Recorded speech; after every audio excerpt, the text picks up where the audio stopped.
Well, I want our country safe. I know you do too. I also want transparency when it will not inhibit our national security. I bet you agree. And I don't want our intel officials to be sloppy, obviously, or to be inappropriately secretive and not be transparent to protect themselves from us, the American people, from learning their failings.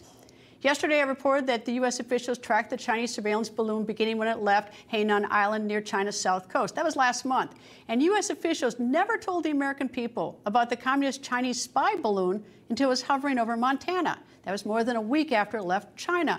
And it's a stretch to say the Biden administration told us about the balloon hovering over Montana. They only admitted it when they got cornered and had to admit it. That's on February 2nd, a day after a citizen in Montana spotted it. U.S. officials had plenty of time, a week, to take a real close look at that spy balloon as it floated across the ocean, Alaska, and to Montana, and just tell us. But the administration did not. The administration has said the spy balloon posed no national security risk. That's good. So then why the big secret from us? If it's not national security risk, just tell us. It sure is odd. A communist China spy balloon floating across the country, possibly vacuuming up lots of information. South Dakota Republican Governor Kristi Noem joins me. She's here in the studio. Nice to see you, Governor. Nice to see you too, Greta. Thanks for inviting me. Thank you. When did you first learn of the spy balloon? You know, it's been a really strange situation. I've had a unique perspective throughout this process. I first learned that there would be a national security risk and that there would be a Chinese spy balloon going through my state by a conversation with my National Guard. Was this before the rest of us heard about it? This was before the rest of the country knew what was going on.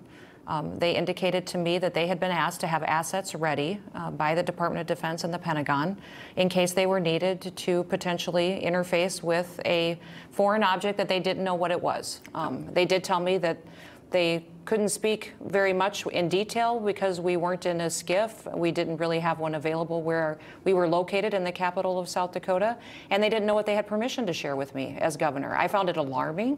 I immediately asked my Guard if they could share with me what they knew, but we had specialized personnel that were asked to be on standby in case they were called upon by the Pentagon to take action in this situation. And that's, as their commander-in-chief, which the governors are of their National Guard, I found it alarming that the first I heard of this was through the actual people who step up and serve right in my state, and I didn't hear anything from the White House or the Pentagon. Okay, so someone in your state comes to you because you're commander-in-chief of the National Guard there and says, basically, get ready, something might be coming. Right, and we may be asked with our fighter jets, or we may be asked with our specialized trained personnel to recover objects like this, to step in and to do that, and it potentially could be taken down over South Dakota, and we should be prepared for that. Did you call anybody or ask or wonder what's going on here? What are you being told as the governor? I didn't at that time. We were not. We reached out and were interested in what the White House's position was. We weren't getting any information back. Were you getting your phone calls returned? Our National Guard was in communication, so we allowed them to continue to do the communication, although I was not ever updated until they had an off-the-record phone call 2 days later. And at that time, I know the rest of the governors in the country thought the balloon was still over Montana. And at that time, from the communication that I had, I knew it was already through South Dakota, had gone through the corner of Nebraska, Iowa, and was over Missouri and headed towards the East Coast. So this information was alarming to me because there was zero communication. And then when they did host an off-the-record phone call with us from folks in the White House to let governors be briefed, I asked specific questions of them. I asked them, can you confirm for us that this object, as it is floating across our country, does not have chemical or biological weapons on board? And you got what answer? They said they could not confirm that. They okay, did not well, that's know fair what enough. was on I mean, board. they don't know what's on board. I asked if it was under someone else's control, or if it was floating in the jet stream, because we knew the speed at which it was moving. They said it did have, was able to maneuver. It wasn't able to have the strength to go in reverse against the jet stream, but it could go perpendicular, and that it could be maneuvered and was being controlled by someone else. I also asked if we were going to be notified as governors if they did utilize our National Guard assets. Would I know before my F-16s were ordered to go? But aren't you the one who's supposed to make that decision? I mean, since it's your Guard and you're being called upon to help. Anytime a Guard is activated, the governor is always briefed and always a part of that conversation. They may be activated in the state, and when they're federally deployed, there's always an order that comes down, and then we choose to accept that activation and that federal deployment, which at that point in time, there are a lot of federal requirements the governors don't necessarily weigh in on.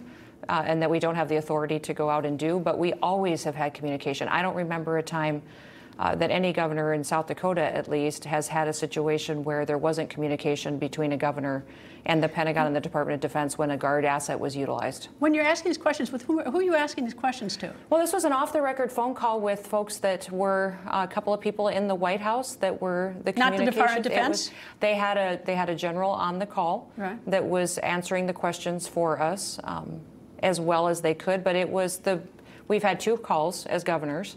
I believe they were pressured into having those calls. The last call, basically the information they shared with us is that they still did not know what these balloons were, that there could be up to hundreds, if not thousands of them.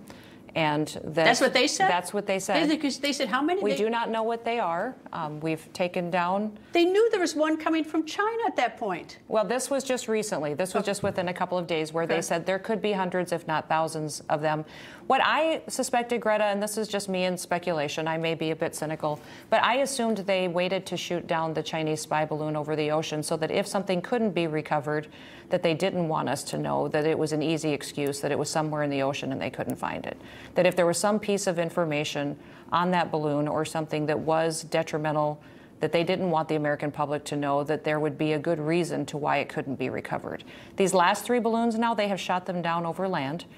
When you shoot things down, there is debris. We should have been there immediately to recover it and done an analysis and known exactly what these objects are. The fact that they tell us they don't know what they are is unacceptable, and we're not dummies. See, I think that's frightening. We are.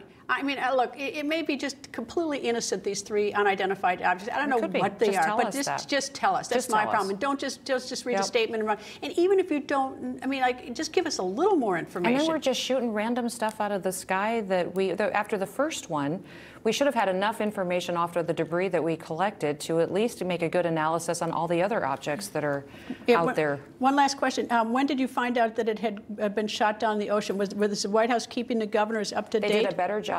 Once the balloon got to the East Coast, they did a better job of keeping the general public informed. But I think by that time, they knew that they could no longer cover this up because people were actually observing it as it went across the country. And I think they were getting caught up in the fact that they were trying to keep this under wraps, but the American people weren't standing for it. And neither were the leaders that had found out more information that they wouldn't share. Governor Kristi Noem, nice to see you. Nice to see you Great state of South Dakota. Thank you.